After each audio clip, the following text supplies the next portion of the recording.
Hello geeks, this is Ben from Geek Out Cafe. Welcome back to another Saturday Spotlight. For today's Saturday Spotlight, we're doing a double feature of games that we're planning on showing off at our upcoming Wednesday board game night. So today we're showing you Tsuro and Machi Koro.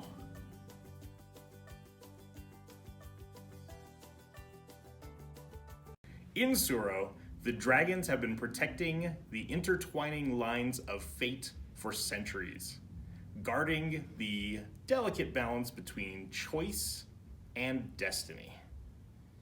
Tsuro, while it sounds complex, is a much easier game to play. It is a game for 2 to 8 players and is published by Calliope Games. So Tsuro is played over this board. Each person has a lovely little stone representation of their dragon. On your turn, you simply play one of the tiles in your hand down in front of where your dragon is ready to move on in their path, and then you follow that path to the end. So for instance here, if it was yellow's turn, they've already flown up here from the edge of the board. We play a new tile down, they continue on their path. This also puts it in front of the gray player who will continue down their path. You'll see this path takes them right off the board. And that's actually the goal of the game, is to survive until all of your opponents have gone off the board. Eventually, the entire board can be filled with tiles, all showing these interconnected paths of life. So there you have it. Very deep, meaningful story and theme. Very easy game to play. And that's a big part of why I actually like Tsuro. It's very easy, it's very straightforward. People can learn it in just a couple of minutes, and you can play the game, have a blast every time. In Machi Koro, each player is taking on the role of a mayor of their own tiny little village. But the citizens have big demands wanting you to upgrade it to a full-fledged city.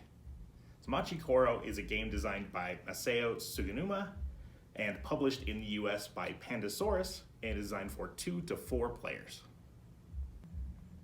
So here is the setup for Machi Koro. Of course, these cards we actually went ahead and sleeved to make it a little bit easier to sanitize the game after playing, and we just love the game so much. So what you're looking at, every player is set up with a wheat field and a bakery. On their turn, they simply roll a die. If you roll a 1, then as the wheat field says, you get a gold coin from the bank whenever anybody rolls it. The bakery is a 2 to 3, and it only triggers if you roll it on your turn. So you start off just trying to roll 1 through 3, get some money.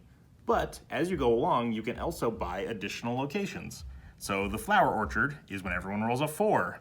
A flower shop is when you roll a 6, you get coins based off of how many flower orchards you have. So you can definitely upgrade up the city. The red cards actually steal coins from other players. And of course, there are purple buildings which do a wide variety of effects. Now, that lets you build up your city a little bit, but as I said, your citizens are kind of demanding. What they really want are these landmarks. You start off with City Hall, but they're wanting a shopping mall, an amusement park, maybe an airport. So the goal of the game is to build each of these landmarks at the coin costs shown. So over the course of the game, you're building up little locations to get more money and gradually building the landmarks until your town is the best of them all. So that's how straightforward it is, and once you satisfy the demands of those pesky citizens and have every landmark built, you are the winner of the game. So why do I like Machi Koro? Well, anyone who knows me can say Ben has a hard time with anything involving dice and luck. But Machi Koro, as easy as it is, you roll a die, you see what you get. It has that little element that you can actually build around your luck. You can try and get the cities built up in such a way that the luck isn't as much of a factor anymore, and then you start just going for a strategy to get as much money as you can. So it's really easy to teach, but there's a little bit of that strategy, and I'm able to kind of work around my bad dice luck. All right, so that was another Saturday Spotlight showing off Tsuro and Machi Koro. If you like what you've seen with these games or are curious about any of these other hobby board games behind me, be sure to stop in and check us out in Lakewood, Colorado, or on our website at geekoutcafe.com. And if you've enjoyed this video, be sure to like and subscribe or join us on Facebook, Twitter, or Instagram. And If you've ever played Tsuro and Machi Koro, want to share your experiences with those games, or have an idea for what you'd like to see on a Saturday Spotlight in the future, be sure to comment below. So this has been Ben from Geek Out Cafe, where the geeks go to geek out, and I hope that you guys have some time to geek out this weekend.